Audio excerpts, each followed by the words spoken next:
मेरा नाम रीमा है। मैं अपने पति और सास ससुर की बहुत सेवा किया करती थी, लेकिन भगवान की क्या इच्छा थी पता नहीं, मैं माँ नहीं बन पा रही थी। एक दिन मुझे मेरे पति डॉक्टर के पास लेकर गए, लेकिन डॉक्टर ने मुझे अपने कैबिन में बुलाकर दरवाज़ा लॉक करने को कह दिया और लाइट बंद करके मेरा चेकअप करने लगा। चेकअप करने के दौरान मैं अपनी बालकनी में उदास बैठी हुई थी। मेरे पति कुछ समय के बाद मेरे पास आए। मुझसे कुछ उन्हें पूछना था, लेकिन मुझे उदास देखकर खुद हैरान हो गए, क्योंकि वह मेरे आंखों में उदासी नहीं देखना चाहते। इधर उधर घूर घूर कर मेरे पति चारों तरफ देखे कि कोई है तो नहीं आसपास। उसके बाद मेरी नज़र उन पर फौरन पड़ी, लेकिन नज़रें मैं हटा ली, क्योंकि मैं भी बहुत बेचैन थी और उदास भी। मेरे पति मेरे पास आए और मुझसे प्यार भरी बातें करने लगे। मुझे समझाने लगे कि तुम इतनी टेंशन क्यों लेती हो, तुम्हारे लिए हम किसी अच्छे डॉक्टर के पता लगा रहा हो जिससे तुम माँ बन सकती हो। तुम उदास अच्छी नहीं लगती हो। उस समय तो मुझे मेरे पति बहला फुसला कर अंदर ले गए, लेकिन 2-4 दिनों के बाद ही ऐसे डॉक्टर का पता लगा कर आ गए जो मेरे लिए बिल्कुल भी अच्छा नहीं था, क्योंकि मैं वैसे डॉक्टर से इलाज करवाना ही नहीं चाहती थी।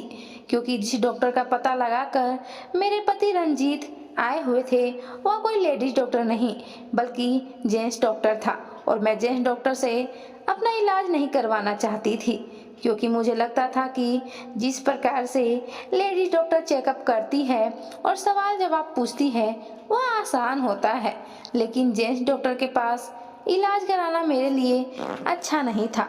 मैं एक गांव की सीधी सादी औरत थी, लेकिन शहर में मेरे पति का घर था। माता पिता मुझे शहर में ही शादी करवा दिए थे। मैं अपने माँ बाप की इकलौती बेटी थी। मेरे 2 भाई भी थे, लेकिन बचपन में ही मेरे माता पिता का कार एक्सीडेंट में देहांत हो गया था। उसके बाद से मेरे दोनों भाइयों ने ही मेरा ध्यान रखा, और उसके बाद से मैं अपने भाइयों की बदौलत ही मैं बड़ी हुई। मेरा यहाँ पर शादी हो गया। मेरे भाई अभी भी मेरा ख्याल रखते हैं, वे मेरा हाल चाल पूछने आते हैं, लेकिन मेरे माता पिता का बचपन में ही देहांत होने के कारण मैं ज़्यादा पढ़ लिख नहीं पाई। मेरे भाई तो मुझे बहुत पढ़ाना लिखाना चाहते थे, लेकिन मैं उनकी बात थोड़ा सा भी नहीं मानी। वैसे तो मेरे पति बहुत ही पढ़े लिखे हैं, कोई भी चीज़ की यहाँ पर दिक्कत भी नहीं है। यहाँ पर भी मेरे पति एकलौते ही वारिस है। मैं अपने पति के साथ डॉक्टर के पास पहुँच गई। उसके मीटिंग एरिया में हम दोनों बैठे ही हुए थे। वहाँ पर बहुत सारे पेशेंट आए हुए थे, जेंट्स लेडीज दोनों थे, और यही सबके डॉक्टर भी थे। मेरे पति के मुंह से हमने सुना था कि यहाँ किसी का भी इलाज हुआ है तो उसे सक्सेस मिला ही है, फायदा हुआ ही है, उनका संतान हुआ ही है। मैं फिर भी अंदर से बहुत बेचैन महसूस कर रही थी। मैं बहुत बड़ी उलझन में थी।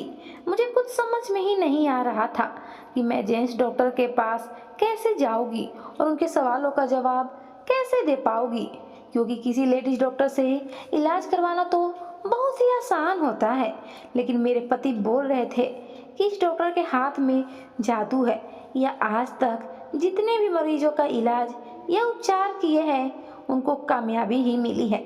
लेकिन फिर भी मैं अपने पति से बार बार कहे जा रही थी, मुझे यहाँ पर इलाज नहीं करवाना है, मुझे अच्छा फील नहीं हो रहा है जी। बहुत ज़्यादा नर्वस थी मैं, लेकिन रंजीत मेरी बात मानने को एकदम ही तैयार नहीं हो रहे थे। वैसे तो रंजीत मुझे बहुत प्यार करते हैं, लेकिन पता नहीं उन्हें आज क्या हो गया था, मेरी बात सुनने को तैयार ही नहीं हो रहे थे। कभी भी मैं जब उदास होती थी तो वे कहते थे कि बच्चा आ जाएगा, टेंशन मत लो, लेकिन आज मुझे यहाँ पर इलाज नहीं करवाना था। फिर भी वो मेरी बात नहीं सुन रहे थे। हाँ, उन्हें बच्चों से बहुत ज़्यादा प्यार लगाव है, और अपने घर में भी एक बच्चा कम से कम उन्हें चाहिए, खासकर बेटा, क्योंकि जो उनके वंश को बढ़ा सके। मेरी शादी को 2 साल ही तो हुआ था, और मुझे शुरू से ही माँ बनने का फोर्स किया जा रहा है।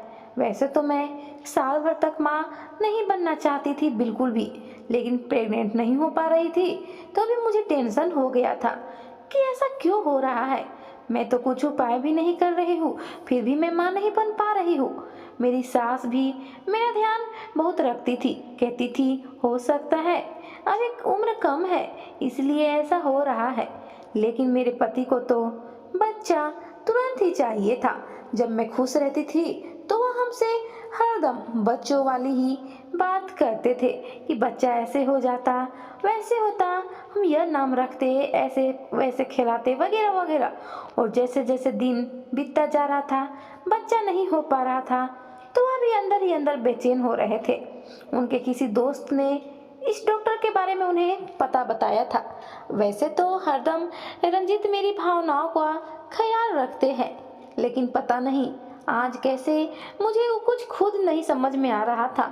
इसलिए मैं शांति से बैठी रही और अपनी बारी का इंतजार कर रही थी।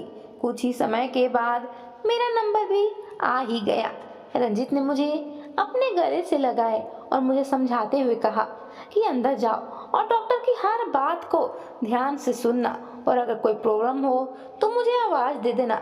घबराने की कोई भी जरूरत नहीं है, यह डॉक्टर है और डॉक्टर से हर एक बात किया जा सकता है, छुपाया नहीं जाता।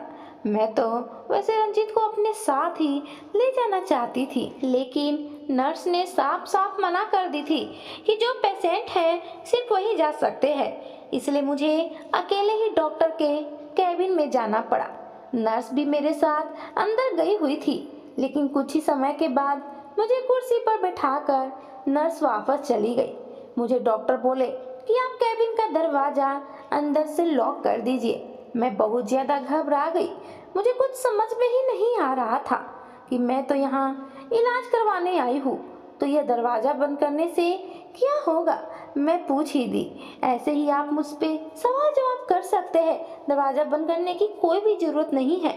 इस पर डॉक्टर बहुत ही नाराज हो गए, बोले कि मैं जैसा कह रहा हूँ वैसा ही कीजिए। मैं तो और भी ज्यादा बहुत घबरा गई थी, मुझे कुछ समझ में ही नहीं आ रहा था। आहिस्ता आहिस्ता जाकर मैं कैबिन का दरवाजा बंद की और फिर से सामने कुर्सी पर बैठ गई। मुझे डॉक्टर बहुत ही हैरानी से ऊपर से नीचे तक घूरे जा रहे थे। वह एक नौजवान डॉक्टर थे। मुझे भी बेचैनी हो रहा था, क्योंकि मैं अपने पति के अलावा किसी भी मर्द के साथ कभी भी ऐसे एक ही कमरे में बंद होकर बातचीत नहीं की। मुझे ऐसे सहमा हुआ देखकर डॉक्टर मुस्कुराते हुए मुझसे सवाल पूछने लगे, आपकी शादी का कितना वर्ष हो गया है। मैं जवाब दी, 2 वर्ष। मुझे बहुत हैरानी हो रहा था कि बच्चा होने से शादी का क्या लेना देना है, लेकिन उसके बाद जो सवाल डॉक्टर ने पूछा मैं उसका जवाब बिल्कुल भी नहीं दे पाई और कैबिन खोलकर सीधे बाहर की ओर भाग गई। मुझे दूसरा सवाल डॉक्टर ने यही पूछा कि आप दोनों रातियों के वक्त एक दूसरे से खुश हो पाते हैं कि नहीं। इतना ही मैं सुनी थी कि मैं शर्म से पानी पानी हो गई थी और वहां से चली गई। रंजीत मुझे इस प्रकार से भागता आता हुआ देखकर मुझसे सबसे पहले गले से लगाकर बोले, क्या बात है, तुम इस तरह घबराई क्यों हो। क्या डॉक्टर तुमसे कुछ बोले कि माँ बन सकती हो या नहीं, कुछ तो जवाब दो। मेरी सांस तो फूले जा रही थी, मुझे बेचैनी हो रहा था, मैं कुछ भी नहीं बोल पा रही थी। थोड़े ही देर में नर्स मेरे पति रंजीत को अपने साथ लेकर गई। मैं बाहर ही बैठी हुई थी। डॉक्टर रंजीत को बोल रहे थे, आपकी पत्नी बहुत ही नर्वस है, आपको मेरे पास उसे लेकर नहीं आना चाहिए था। उसे आप किसी लेडीज डॉक्टर के पास ही दिखला दीजिए। वह मेरे कोई भी सवालों का जवाब नहीं दे पा रही है, चेकअप तो दूर की बात है।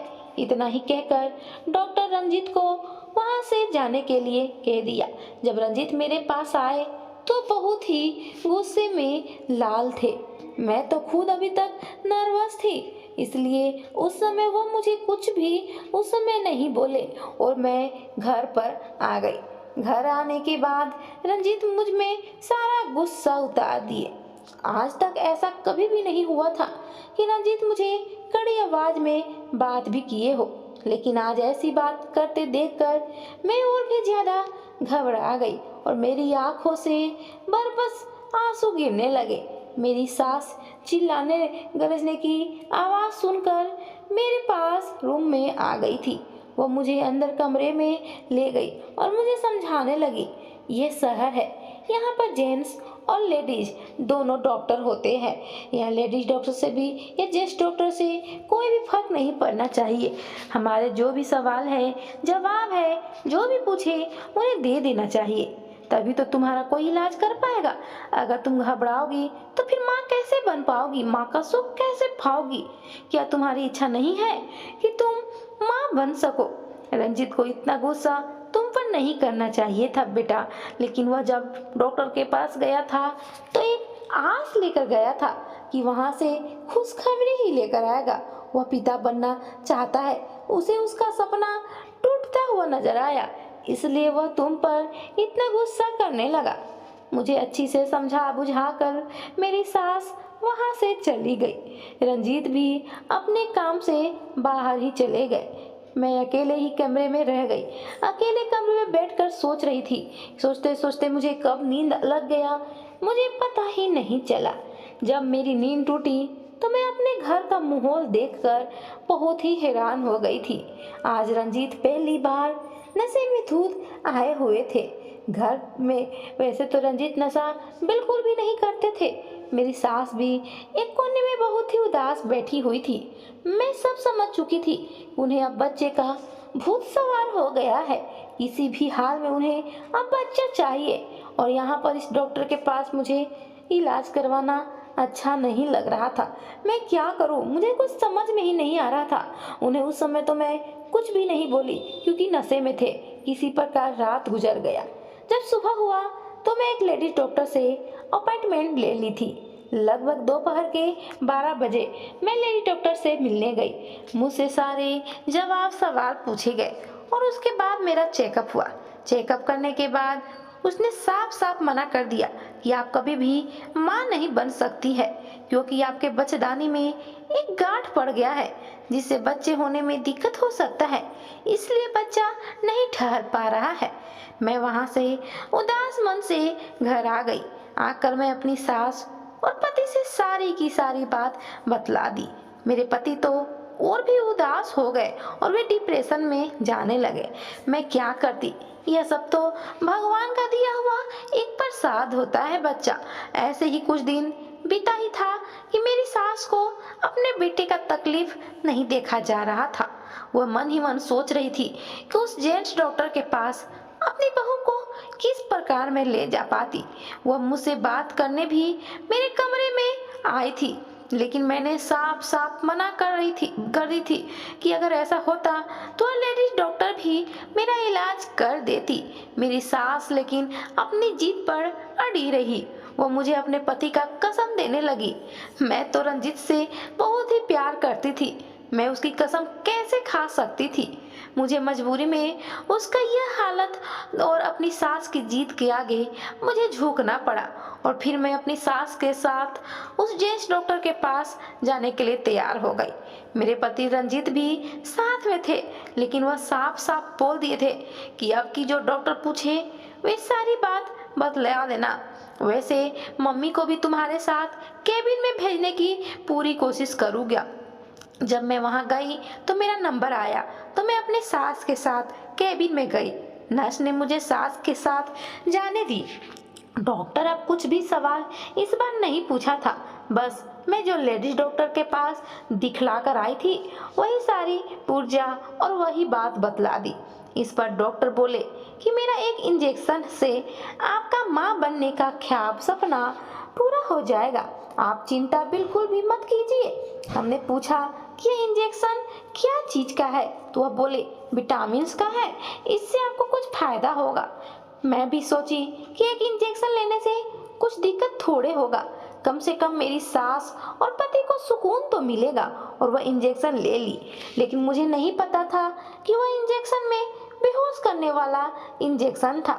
मेरी सास और पति डॉक्टर से मिले हुए थे, वह सारी बात आगे से ही डॉक्टर से कर लिए थे।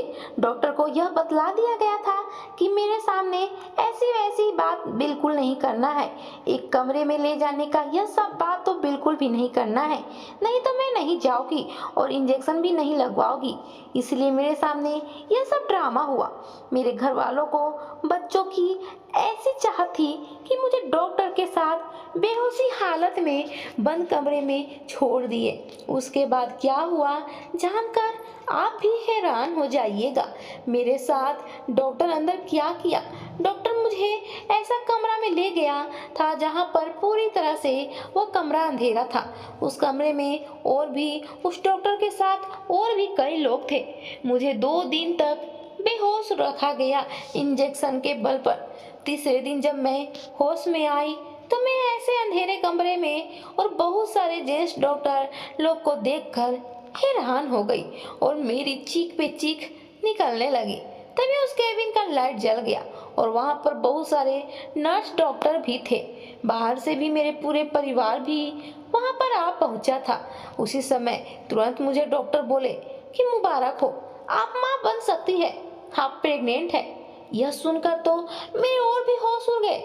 मुझे कुछ भी समझ नहीं आ रहा था कि मैं तुरंत अपना मोबाइल उठाई और उसमें तारीख चेक की तो मेरे और भी होश उड़ गए, क्योंकि मैं 2 दिनों से बेहोश थी।